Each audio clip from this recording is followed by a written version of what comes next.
I put together this presentation to give you some guidelines about what you can do behind the scenes in order to end up with a painting that is going to be successful in the judge's eye.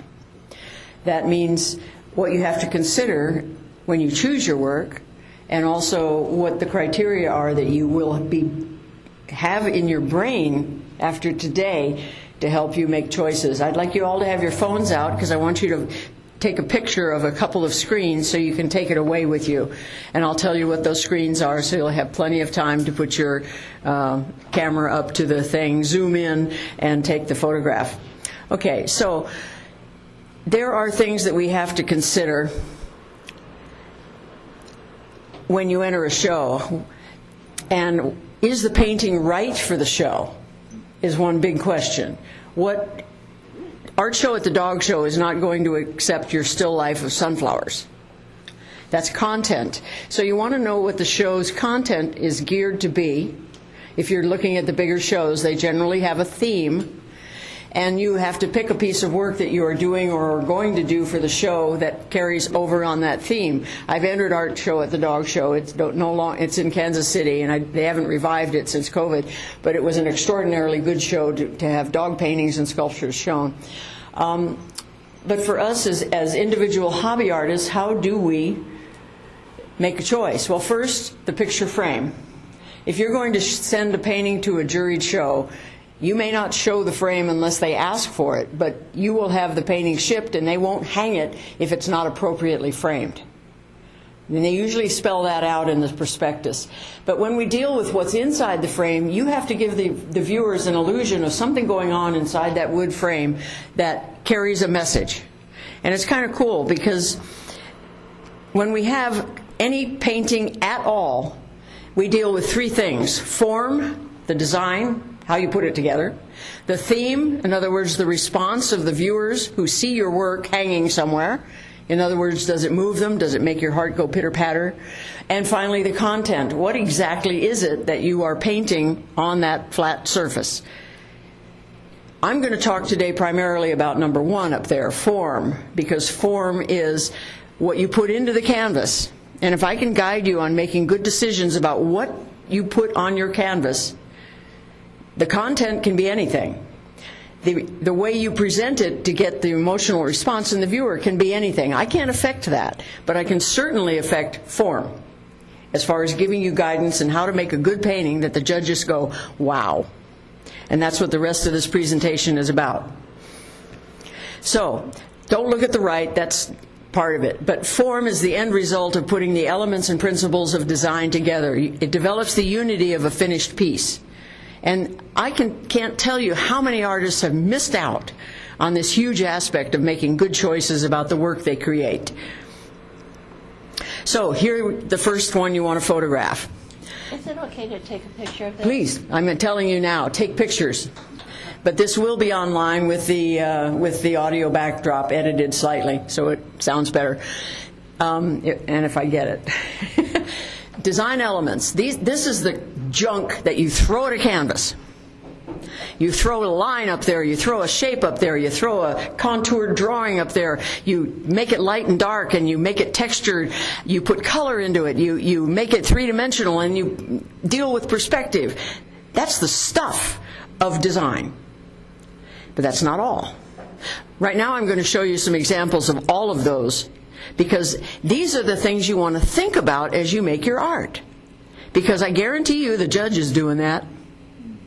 How is this artist using design to make an effective content with an effective theme to catch my eye? You'll see in the presentation later some first-class paintings that are award winners. And when we get to that point, hopefully you'll be able to tell me why the judge picked it. And that's based upon these 7. Let's look at the first one. Line. Where does your eye go in a painting? Have you created a directional movement using actual calligraphic lines or vertical striations to create a tension? Have you used line to create something for the viewer? Allow me to give you one caveat. You don't need to use them all. But the last painting I'm going to show you uses all but 2 of the 14 that are available. And by that point in this presentation, I'm hoping you will tell me where they are. That's how smart you're going to get.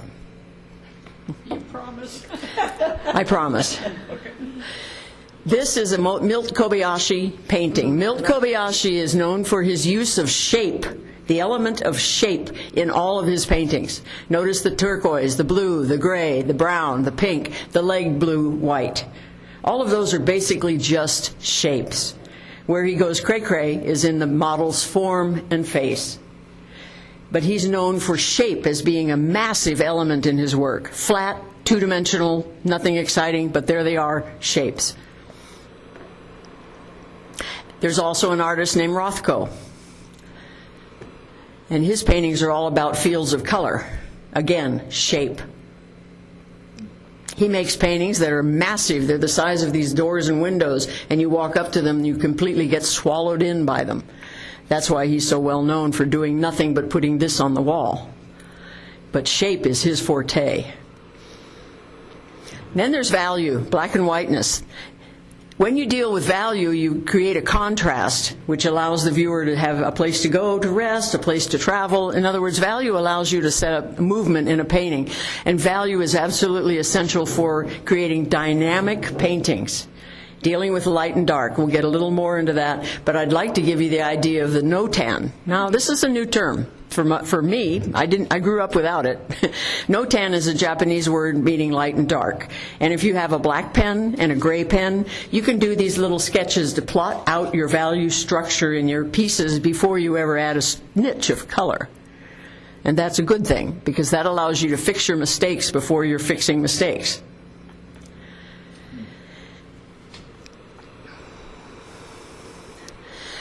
Here's texture. The element of texture in a painting can be actual, like in Van Gogh's painting on the left, where if you had the opportunity and privilege to touch it, your fingers would be rumbling over the surface of his daubs of paint. That's real texture. In the other one, it's a watercolor that shows you the incredible detail that creates the texture of the glass plate on which the fruit is sitting. We need to use texture in places to keep our eyes from getting bored. If that painting were of Van Gogh's didn't have the texture in it, it would just be flat shapes of color. So you see, texture is a good person to look for, good element to look for. And then we have the universal character of color. I am a value and color person. Those are the things that I do. They're my strongest suit. If I'm given color, I'm happy. If I'm working with a value structure, I'm over the moon. My personal thing. I try not to bring that into judging, as any good judge won't do that. They will look at all of these elements and bring them into weigh to make a choice on a painting. But using color in unusual ways is always an eye catcher, like this facial. And remember, in color, there are so many formulaic ways to use it. Monochromatic, split complementaries, complementary, analogous. There's all ways of using color in a painting. You have to make a choice, though, before you start painting, which one you want to use. Why not? Probably a lot of us just wander into a painting and wonder why we got lost. I've been there. Have we all? Form is the idea of creating the illusion of a three-dimensional shape. Now, form is real in sculpture. It's called mass also. And you can do it with black and white pencils. You can do it with drawings to create the illusion of three dimensions where there is none. Now, Milt Kobayashi does not use form. He uses shape. And knowing the difference means you might choose to use form, or you may choose to use shape. They're very closely aligned. A shape starts, and then it creates a form when you shade it in and give it dimension.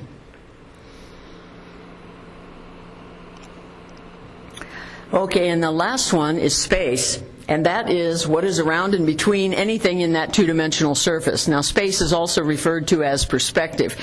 If you aren't aware of the perspective in your painting, you might have a chaotic design on the left. It doesn't mean it's unsuccessful. It just means that the artist was using space in unusual ways. I see this more as a color of red, white, and blue and tan and black than I do of an actual space as far as three dimensions, although they are in there. If you'll look, the foreground figures are closer to us than the other two in the back. And if you look at the landscape on the right, this one we can all resonate with. We see the foreground, the midground, the background, and the sky. It's just set up for us perfectly easily to translate. So, take a picture of this. This is design principles. These are the mental gymnastics where you utilize the elements to create unity in a painting. Now, I'm going hopefully not too far out of field here, because these things are not easy to say, okay, there's texture, that's easy, I see it, I feel it, it's there. All of these things are kind of esoteric and very open to subjective judgment. Artists and judges will come at these things in different ways. But if you've got them as a resource, you can learn to lean on them to create effective paintings. Here's one of my paintings, which is here on the table. I brought it with me so I could share it with you. This painting, what does it have?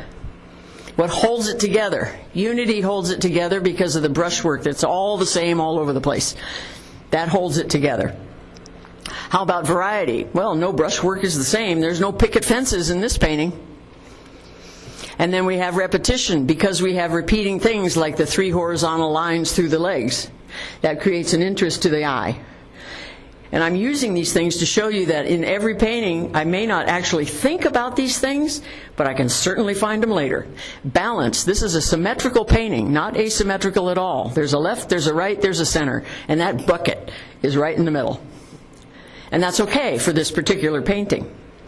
And then we have rhythm. The rhythm of the brushwork, the rhythm of the movement, the fact that the variety of the water droplets coming off the face of the horse tells you that this is there's a rhythm in that. The movement where that curve of the water's leaning down. There's a lot of things that make you think of music, and that's what you want when you have rhythm in a painting. Figure ground, the 2 figures in the bucket, and then the rest of the painting. And as long as you keep those as separate in your head as you paint, you're going to be able to make one of them more important than the other.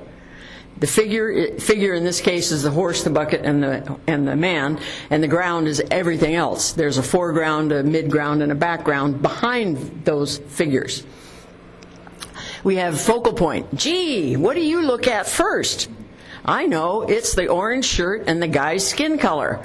And his black hair, probably. Well, you're absolutely right, because when I move it off to the left and drop it in as a desaturated print, you don't see that orange shirt at all. The focal point's kind of lost. Color, how you make a focal point, in this case I used color, but you could use any of the 7 elements to create a focal point. I just happened to use orange and warm tones on his skin to make you look at that. Isn't that fun?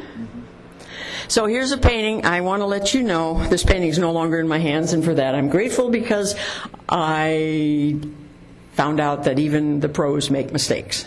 Now, I have been a pro for years, and I make mistakes, but it has some very, very nice aspects, and that is, come on, unity, variety, emphasis and dominance. The focal point is that little strip of cool yellow. Make sure I go there. That's a conscious decision. It wasn't in the photograph for reference. And it also has rhythm, balance, repetition, sky color, ground color, brushwork, you name it. Even the repetition of those vertical masts. There's 5 of them. By the way, if you ever paint multiples of anything, make sure they're an odd number. That's not in the rules. It's just good thinking. 5 masts. And then we have figure-ground relationship, all the boats, and then the sky water for the ground. Now, I told you this is a problem. It is absolutely a problem.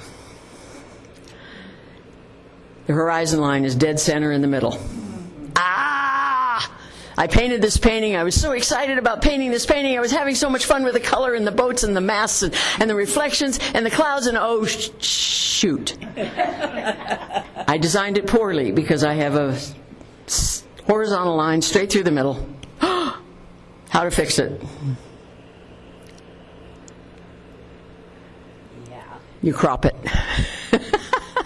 I took it out of the middle, and suddenly the painting is far better. See that?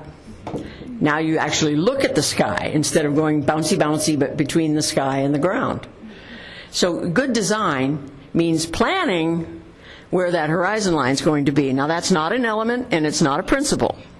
It's called boredom with a capital B if you put a horizon line dead center. And why is that so common in the pieces I see? It's because when you take your reference shot, you're standing upright and you're just going click, which means your horizon line and your reference photograph is dead center in the middle. So when you use source material, crop it before you use it to make sure that horizon line is above or below the middle somewhere. You'll have a far better painting long term. Now let's take an evaluation of this piece, which I also brought along with me. The original is on the end of the table there. When I get to a point when I'm judging and I've got some really good art to choose from, I do a little mental exercise. Let's do it together. I take this canvas and I divide it into 4 spaces. You see how I did that? And then I stop looking at the original. I'll make a little box with my fingers. And I look at all 4 of those things and I ask myself, do these work as entertaining pieces of art to look at? And if the answer is a yes, then that is an award-winning painting to me, or at least one that's definitely going to be in the show. So using the quadrant feature allows me to take this familiar Milt Kobayashi and do the same thing. And let's see if Milt managed to keep my attention in all 4 spaces. And it's just a simple exercise. All we do is we create the 4 pieces. And you look at each one of them, and you see they're still beautiful pieces of art. Even the brown daubs on the skirt works, because it's an interesting breakup of color and space. So dividing a painting into fourths is not part of the elements and principles, but it's certainly a useful tool when you're trying to analyze your own work about whether it's going to hold the attention of a jury. This is a Eileen Ginger Sandfield pastel. I know I've known Eileen for 30 years. This took Best in Show at the Women Artists of the West International Show in somewhere in the Midwest. I can't remember the gallery, the museum where it was hanging. It's called Sisters. And it's a stunning piece. Now here's where we go back to the very beginning, where I said form, which is design, theme, which is the feelings you have, and content, which is the subject matter. Now form, I'll show you why this design is so powerful, but theme, who can't identify with what's going on in this painting? 2 people, sisters, the title helps, and one's being helped by an older sister. And I think she took this from her own history. It was an idea she had that she is, Eileen is up there, and that's her younger sister. So it has a reason, a resonance for her as well. Painting this painting, and of course the content, it's humans in a beautifully designed, structurally supporting background. Let me show you what I mean. First off, we desaturate it. We take out the color. And all of a sudden you can see there are lights, midtones, and darks. The percentage of lights, midtones, and darks, there are several formulaic things that you can get a hold of that tell you to make 10% lights, 15% darks, and the rest midtones. And if you want to investigate that, that works. But I think the no-tan, if you make a sketch, and keep in mind I want to make one of them minor and the midtones major, you'll always end up with a good painting. She has the lights, and the majority are midtones, and then the darks. Now we're going to do something else to this. We're going to turn it upside down and completely take away the midtones. What do you see? A beautiful, beautiful pattern of dark that would please the eye no matter how you see it. Yeah, I like it like that. Yeah. Abstract, anybody? Yeah. There's your abstract. You see, starting with abstraction in making a good pattern can go to any content to make a good painting. And that's what the judges are looking for. You can just say, I've got to paint my granddaughter. Well, think about how Eileen did her younger self, and maybe think about utilizing something along these lines to create a portrait, instead of just getting a photograph and propping it next to your easel and copying what you see. There's so much more that you can add to your work. Okay, this is a painting I didn't bring. It's too darn big. But I'm going to desaturate it for you because it's an acrylic that I did of 2 dogs I used to have, and it's called Watchers. When I desaturate it, you can still see the very strong value plan. Now, I didn't flip this one over. I just forgot. But you can see if you squint your eyes, you can see the lower diagonal light area and the vertical darks that continue into the shadows. That's all pre-planned. I thought about that before I started slapping acrylics on that canvas. And then the most fun I had was painting the pampas grass. Fill that brush up and off you roll. It was great fun. So always have that kind of thinking in your mind. Those elements and principles matter. Putting them together, repetition on the pampas grass with variety, those are principles, repetition and variety. The brushwork, the bouncy stuff in the lower right corner, variety, unity, carrying it through. The bounciness of the brushwork in the corner matches the bounciness above the black dog and to the left. So there's so much going on there that pleases me. I've always loved this painting. It hangs in my studio. And both dogs have gone over the Rainbow Bridge. So we have a couple of more. Now here's where you get involved. I've done some work for you, so you don't have to work very hard. But this is a very simple painting, is it not? It has unity. I grade out the stuff it doesn't have at all worthwhile mentioning, which I want to reinforce. You don't have to use them all. You have to pick a couple from the left and a couple from the right column and go to town on your work. And when you get lost, look at those words again and say, oh, I'm missing unity here. I'm missing texture there. Find out what you need to add to your work to make it roll through. Instead of thinking of a plain background, maybe I could do a real interesting texture background. In other words, it opens doors for you with these 14 words to give you ideas about how your art can become better, can give a step up. So the judges will say, oh, yeah, instead of, oh, I'm sorry. I had a lot of those in my early days. So we got a painting here. It has shape. Can you tell me one place, anybody, where does the shape come in? The horizon line. That's a line. How about the shape of the mountains? The shape of yes, the mountains. That dark slash across there is definitely a shape with no form to it at all. No, yeah. How about the shape of some of the purple clouds? Yeah. And the shape of the tree. It doesn't have a light, middle, dark shape to it. They're flat shapes. And when we talk about value, I know you saw that horizon line right away, the horizon with the dark and the dark tree against the light of the clouds. And then we have color. This is a complementary color scheme mostly, blue and orange, purple and a little yellow, but not a lot. But the dark mountains are actually a very dark orange in the original. And that's a dual complementary color scheme. Now, as an artist, you can make that choice. You can say, I'm starting a painting, and by golly, it's going to be a complementary color scheme. Get out my blues, get out my yellows, and my white and my dark blue, and go to town. So it's like giving yourself a whole college course. If you took any of these elements and principles and start creating art using them instead of painting a landscape that's just sitting in front of you.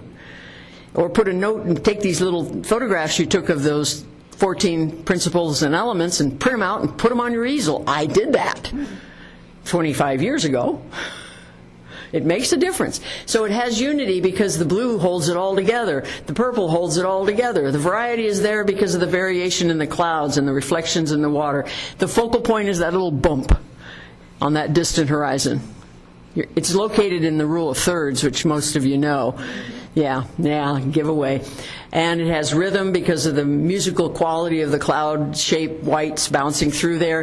It has balance, kind of leaning to the right because of that huge tree, but that little blip on that mountain Brings your eye back. Brings your eye right back. Thank you. Balance, yeah, because of that. The dead space over on the left kind of balances the tree, and the repetition, of course, is there. So let's take a look at another one. Now, this is art like I see it shows all the time. There's always people who paint and give the variety that we just saw from that landscape to this. Now, if you were judging, would you pick that landscape, or would you pick this to be something that you would look at as being acceptable to a show? Let's look at it and see why this one ranks higher than the other one.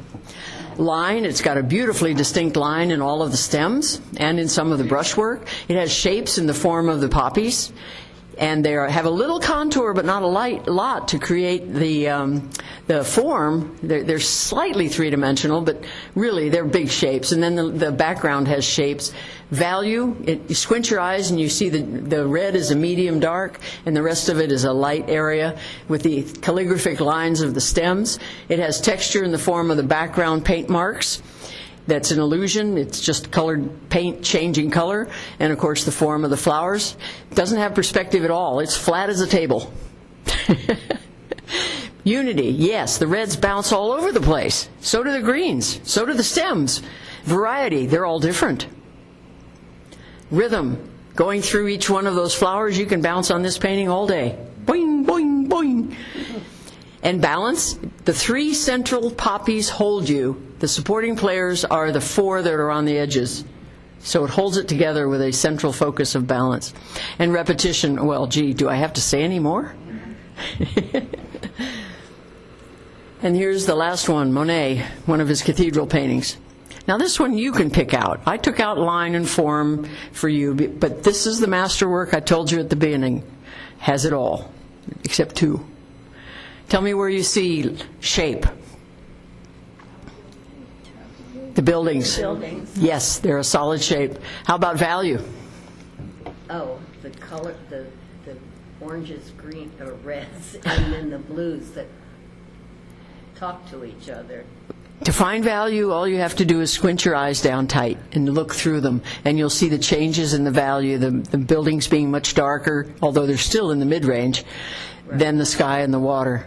So a lot of light-dark conversation. A lot of light-dark conversation. And the space on the left gets you your balance. Good. Yeah. How about color? What's the color scheme for this one? Sunset. That's an item, but think in terms of what's the opposite of blue and what's the opposite of purple. Oh, blue and orange. Yes, yes, and then purple and yellow. You see both of those dominant in this painting. It's split complementary. It's dual complementary. Blue, purple, yellow, orange. No green at all, or very, very faintly some greenish tints, but they don't identify as green. So we've got perspective. You're here and it's there. So you have depth in this painting created by the bigger brush strokes closer to you and the softer strokes in the distance. The unity of the painting is held together. If you squint your eyes again, you'll see the top, bottom orange, and you squint your eyes and you can see on the left and right is a very big, large pattern of blue and blue-violet. That's where you get your unity. It holds together with the brushwork and the fact that there's no strong contrast in it. There's no darks at all. So the variety, of course, is everywhere. Focal point, top of the castle. Dark, that's the highest contrast, but many people look at the sky and water and go boing, boing, boing. Yeah, I just go back and Yeah. it's there, but those are saying something to each other. Yes, yeah, they are. That's the rhythm going back and forth. Balance, a little bit off because that building's way over on the right. And the one on the left, nothing, but empty space can balance a composition. It doesn't feel like it's falling to the right because you've got that wonderful, almost triangle of blue-gray areas on the left between the sky and water. And then you have rhythm with repetition. That every brush mark he makes is a staccato repeat of the one before. And space, figure, ground, you're over here and you're near, the water is near you, and way far away you can see no detail. That's perspective at work. Space with the figure in the ground. Sky, water, building. One more. This is one that would typically show up in a local show, beloved pet, but they did something unique. They turned it. This painting has been angled differently to give you a different perspective. I picked it up in this horizontal format. And if I had been presented with this, I would say, okay, that's somebody took a risk here, taking it out of the context. But you see line in the whiskers, you see shape in the dark values, and the negative space in front of the paw on the left, that shape. Texture in the cloth on the right, created with the multi-valued strokes. The color is obviously monochromatic. Might have been an exercise for a class, you know. I don't know where I get these sometimes. And it has the form of the cat created by the modeling of the form to create 3 dimensions. It still holds with those things because the unity is there with a variety of brushstrokes. Look at the stripes on the cat. Every one of them is different. The focal point, any time you put a heartbeat in a painting, we look for eyeballs. And without fail, that will be your focal point. Or a face. If the eyes are downcast, the face will do it.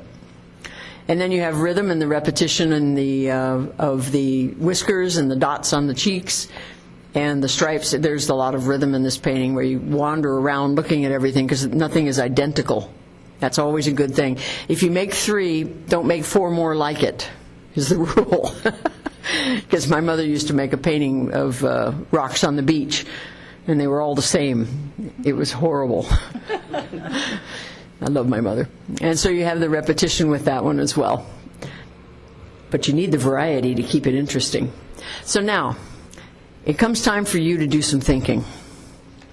The whole purpose of my presentation is to make you realize that what you bring to the table is what the judge is going to measure against criteria that I've explained to you about design, having a theme that gets an emotional response and has a subject that you particularly like to paint. I mean, if you're not vested, why do it?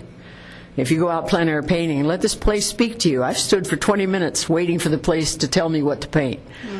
And that's a good habit to develop, because you won't, if you sit down thinking you're rushed to paint, you're never going to make a painting that's worth anything. That's a truism too.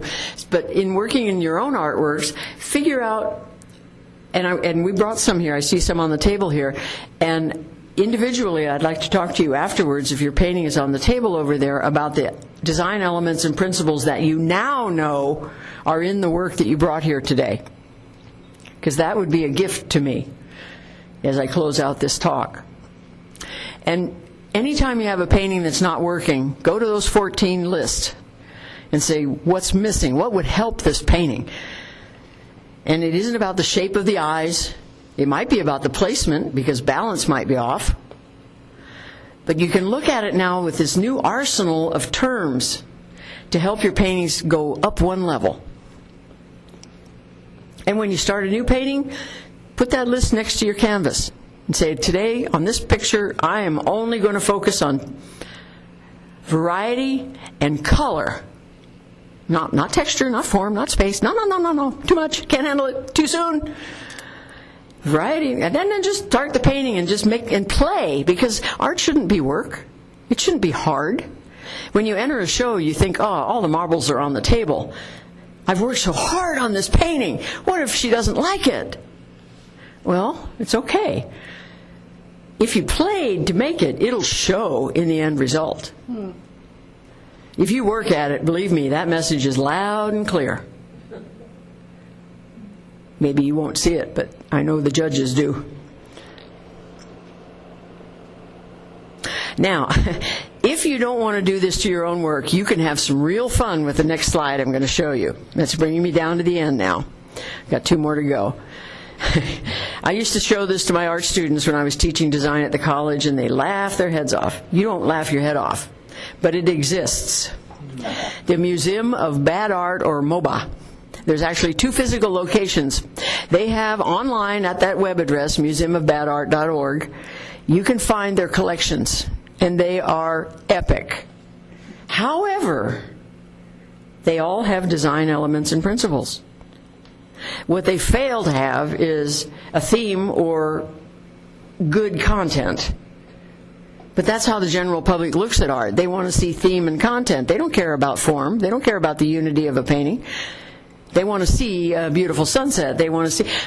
But the Museum of Bad Art, people submit work to the Museum of Bad Art that they find in garage sales, dumpsters, and inheritance sales.